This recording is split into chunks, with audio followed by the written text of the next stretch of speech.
Tapi kalau kepada Allahnya tidak ingat, yang dilakukannya hanya buat ria, untuk dipuji, dikagumi, kemudian dia juga tidak punya kepekaan, tidak punya kepedulian, hanya memikirkan kesenangan diri sendiri, lewat bicara.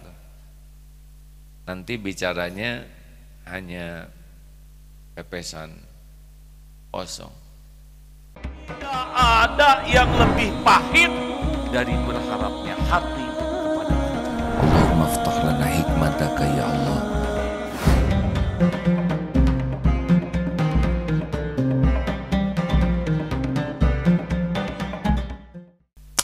Hadirin, apakah Allah sedang menyaksikan pertemuan ini? Yakin?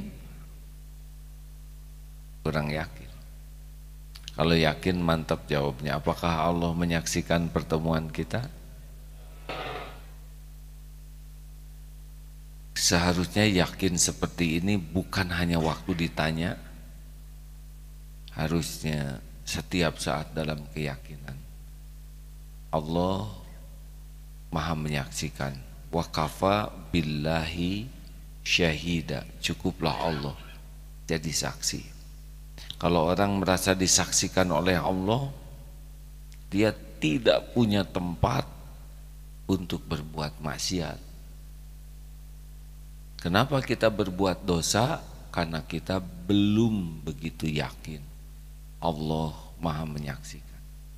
Kalau kita tahu Allah menyaksikan, malu, takut. Orang bersembunyi dari makhluk, tapi tidak bisa bersembunyi dari Allah Subhanahu wa ta'ala. Apakah Allah mendengarkan setiap yang terucap? Yakin? Harusnya yakinnya bukan ketika ditanya saja. Gampang untuk melihat orang yang punya yakin seperti ini. Lihatlah ketika ngobrol.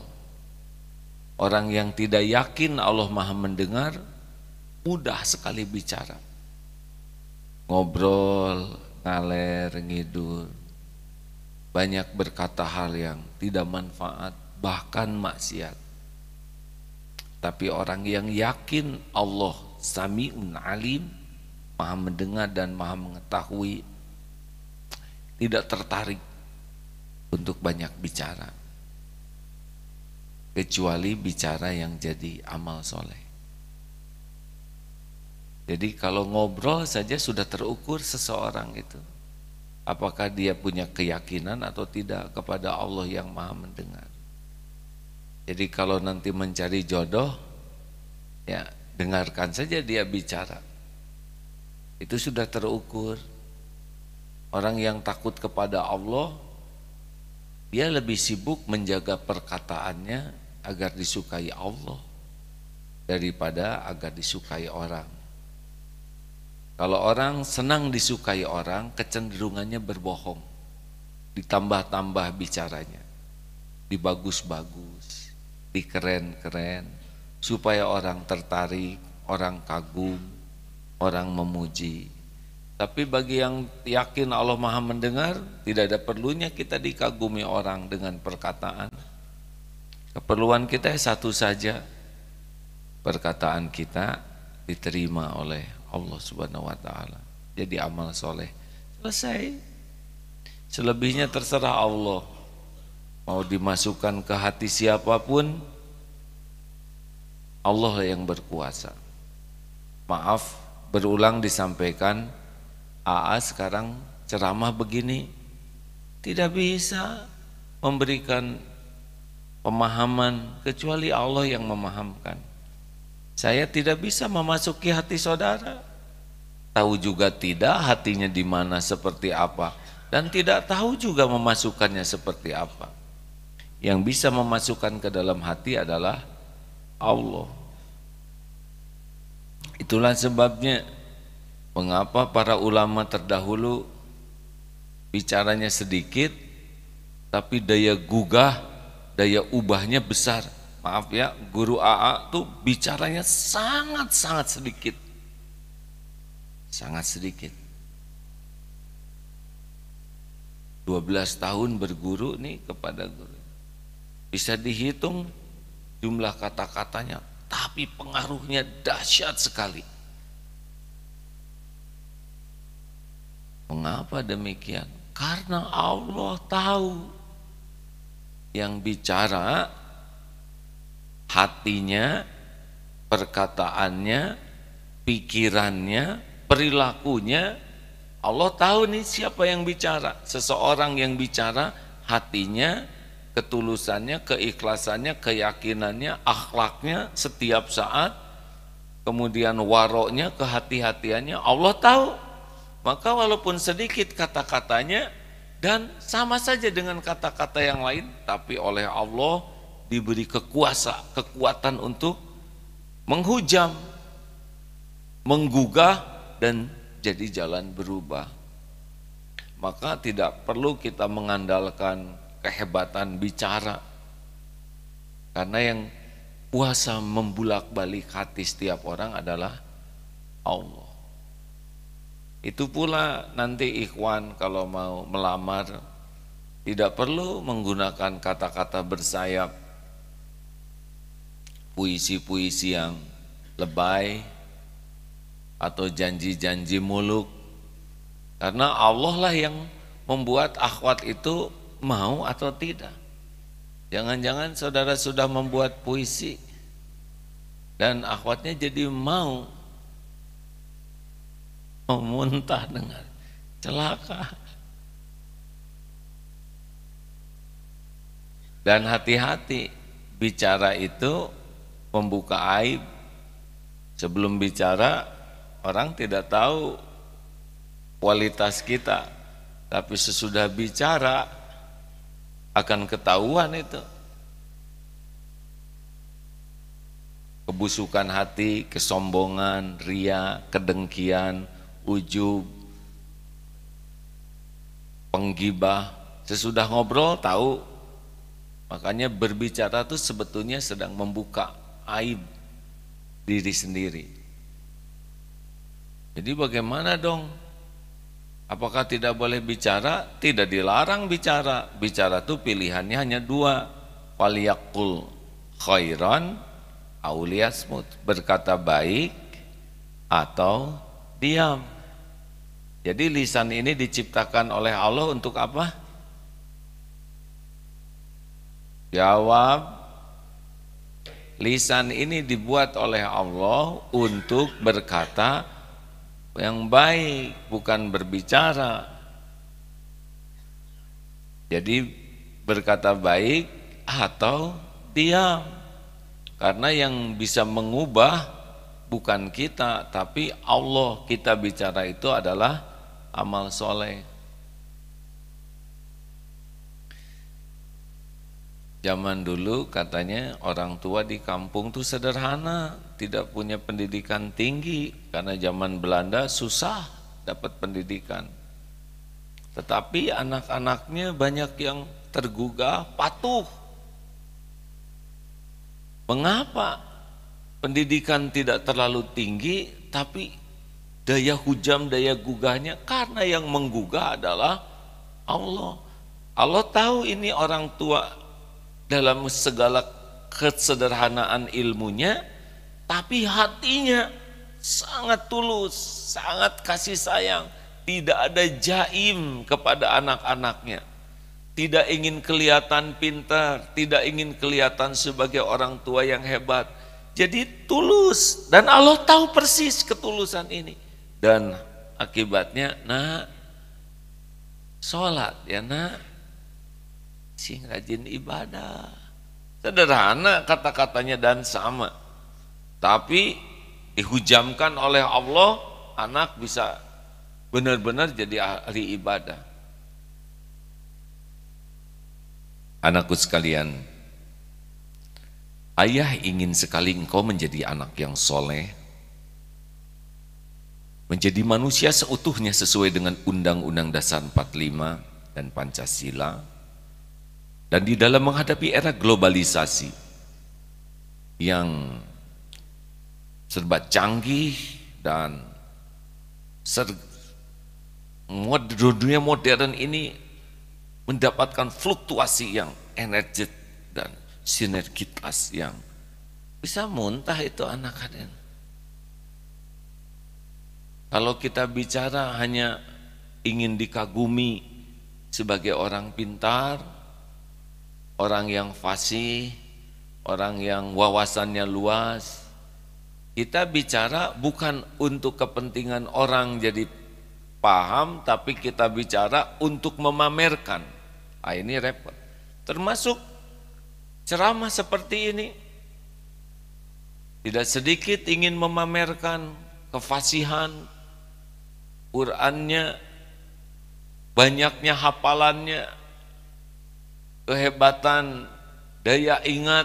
Nah, kalau kita ceramah tapi untuk pamer, nih saya hafal dalil ini, nih saya daya ingatnya kuat, nih suara saya merdu, nih tahsin saya paling mengesankan, nih nafas saya paling panjang. Jadi selama ceramah itu tidak ada kepikiran ingin diterima oleh Allah. Yang ada adalah memamerkan kemampuannya agar diakui pintar, daya ingat kuat, tajam, IQ.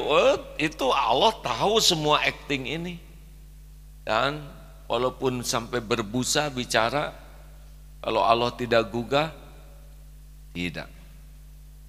Sama nasihat guru ke murid juga. Kalau gurunya acting, kelihatan ingin gaya, ingin kelihatan pintar, hebat, ya Allah tahu semua acting ini. Tidak ngepek, muridnya juga dibuat tidak terkesan. Makanya penting sekali bagi kita kalau bicara itu, ya sekuat tenaga ingat, ini Allah Maha mendengar, Allah mencatat, Allah yang membulak-balik hati. Masya Allah.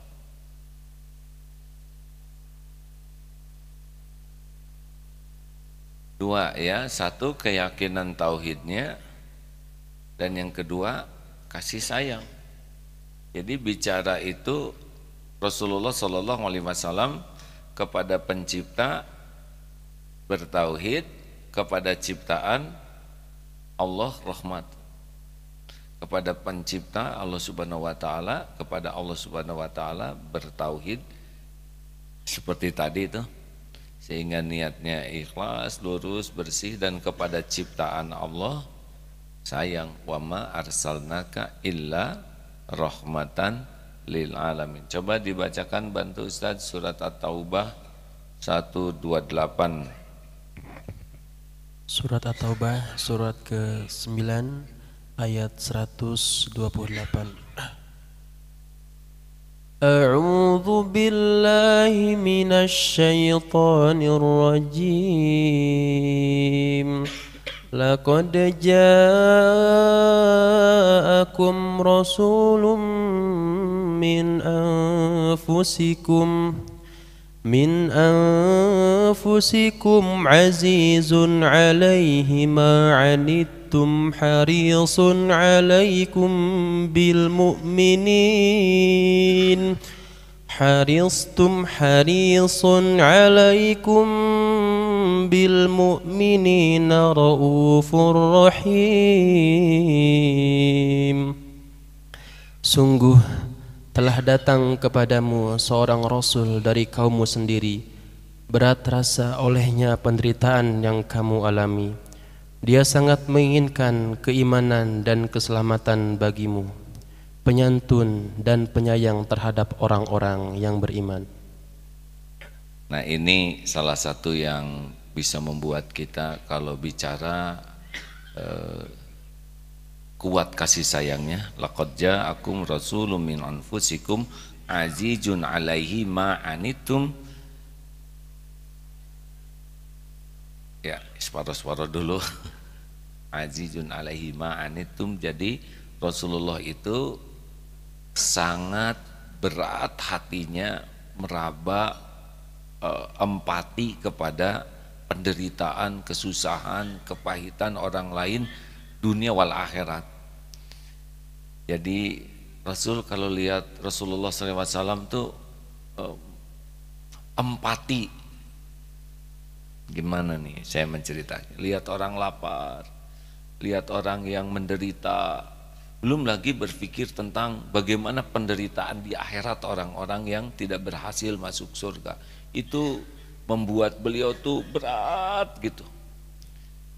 Saking lembut dan pekanya hatinya. Ingat ya, orang itu bisa berbuat itu karena peduli. Orang peduli itu karena peka. Nah, orang kalau sudah tidak bisa meraba penderitaan orang sesukanya. Orang zolim itu adalah orang yang benar-benar tidak merasakan penderitaan orang lain, makanya dia puas menyakiti orang lain. Tapi orang yang hatinya lembut, peka begitu, dia meraba penderitaan orang, jadi tidak akan berbuat zolim, tidak akan berpuas diri dalam penderitaan orang. Nah, guru juga harusnya melihat murid itu beragam, daya tangkapnya, karakternya, kebiasaannya, keluarganya, masa lalunya. Nah, makin kemampuan empati seperti ini, makin keluar itu kata-kata yang bijaksana. Suami melihat beratnya pengorbanan istri untuk menyelamatkan keluarga, menyelamatkan suami. Saat yang sama istri juga empati, memikirkan beratnya tanggung jawab seorang suami. Anak empati melihat perjuangan pengorbanan orang tua. Ini kemampuan peka melihat beratnya penderitaan orang, itu awal hati ini akan memiliki sikap kasih sayang. Nah, yang kedua, harisun alaikum. Rasulullah tuh sangat menginginkan orang lain tuh dapat iman, selamat dunia akhirat. Sangat menginginkan orang-orang itu bahagia, tidak menderita. Jadi kalau tadi dasarnya empati, ya, kemudian keinginannya. Kita lihat orang lapar udah sedih, tapi harus ada keinginan orang itu jadi tercukupi. Kalau aduh kasihan ya lapar, itu bagus tapi tidak cukup. Kasihannya itu preman begitu, itu udah baik tapi tidak cukup. Harus ada keinginan preman itu supaya tobat, preman itu supaya punya masa depan yang baik, yang di penyandang disabilitas itu supaya dapat pekerjaan dan dipikirkan dan ingin. Lihat yang belum menikah, ingin sekali, bukan menikahi, ingin mendapatkan jodoh-jodohnya. Lihat yang sepuh-sepuh ingin sekali mendapatkan husnul khotimah. Lihat yang non-Islam ingin mereka dapat hidayah. Selalu hatinya tuh menginginkan keimanan, keselamatan, kebahagiaan, kemuliaan. Dan yang ketiganya adalah bil mu'minina raufur rahim. Kepada orang yang beriman itu sangat penyantun dan penyayang. Nah, action kalau ini, jadi dia akan mengeluarkan segala potensinya untuk berbuat dengan pikirannya, dengan waktunya, dengan tenaganya, dengan hartanya, agar kepahitan orang itu lepas. Bisa dipahami tidak? Lihat orang yang punya hutang, aduh sedih lihat dia, kayaknya susah sekali. Kemudian dia berpikir saya ingin dia lepas dari utang. Nah, itu sudah meningkat tuh. Dan action, dia cari uang dia. Ada seseorang yang melihat ya orang lain menderita tuh, dia ambil tabungannya, padahal nabung saja begitu lama, hanya karena pedih lihat seseorang yang harus biaya pengobatan, dan dia keluarkan. Nah, inilah sebetulnya yang paling penting, yang akan mengiringi seseorang bicaranya itu akan lebih bertenaga. Karena hatinya sudah punya kepekaan terhadap penderitaan, keinginannya juga menginginkan orang lain jadi baik, dan dia action. Ini Paul jadi hadirin, peka, peduli dan berbuat dan berjuang. Nah, kalau sudah seperti ini biasanya satu punya tauhid, keikhlasan, dan kemakhluk rahmatan lil alamin, itu kata-katanya itu akan bertenaga. Tapi kalau kepada Allahnya tidak ingat, yang dilakukannya hanya buat ria, untuk dipuji, dikagumi, kemudian dia juga tidak punya kepekaan, tidak punya kepedulian, hanya memikirkan kesenangan diri sendiri, lewat bicara. Nanti bicaranya hanya pepesan kosong. Saya sambil begini juga mikir, jangan-jangan pepesan itu saya, hadirin. Ya mudah-mudahan dengan bicara seperti ini Allah menyadarkan terus untuk bisa lebih hati-hati di dalam bicara. Pentingkah kita banyak bicara? Jawab, tidak penting. Yang penting itu adalah bicara baik. Mari kita saum bicara. Akhwat, kalau nanti ada ikhwan yang melamar terlalu banyak bicara dan segala dibicarakan, sebaiknya jangan diterima ya. Saya ini adalah seorang yang beriman teguh dan hati saya sangat ikhlas dan suci bening. Kehidupan saya khusyuk. Saya tahajud tiap malam dan selalu mendoakan agar engkau menjadi jodohku. Langsung tolak. Maaf, garing, tidak diterima. Sama juga. Jadi mari kita saum bicara, kecuali kita yakin yang kita sampaikan ini niatnya benar, yang kita sampaikan juga benar, dan sudah berusaha kita amalkan dengan benar. Tidak penting kita dianggap pintar, tidak penting sama sekali. Juga tidak penting kita dianggap baik oleh orang, tidak penting. Tidak penting kita dikagumi orang sebagai pembicara yang bagus, mengesankan, menyentuh, menggugah. Untuk apa? Pujian orang sedunia tidak ada artinya kalau Allah tidak suka. Betul? Kalau doa juga dibuatlah agar diterima doanya. Jangan doa agar orang lain menangis. Mau apa? Kita doa direkayasa dan Allah tahu, atau muhasabah, keinginan kita tuh orang lain jadi sedih.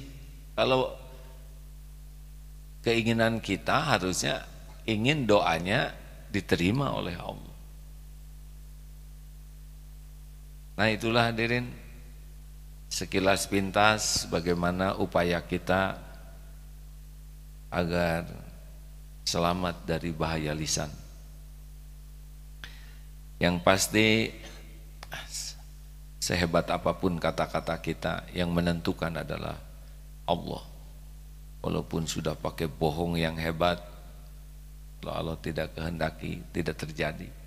Dan ingat ya, tidak ada yang bohong dalam pandangan Allah. Kita berbohong, orang lain bisa dibohongi, nauzubillah, bukan karena kita jago berbohong, melainkan karena Allah belum membuka kebohongan kita. Jadi kalau berbohong asal tahu saja ini orang masih dengar karena Allah belum membuka. Dan kalau Allah mau membuka kebohongan kita, pasti terbuka tanpa bisa dicegah siapapun. Tidak ada yang jago berbohong. Yang ada adalah belum dibuka oleh Allah. Maka tidak perlu bohong. Just the way you are. Apa artinya? Dilarang merokok, salah ya, itu apa? Dilarang merokok itu apa? No smoking. Welcome itu dilarang parkir. Astagfirullah, ini yang depan-depan ini meracuni.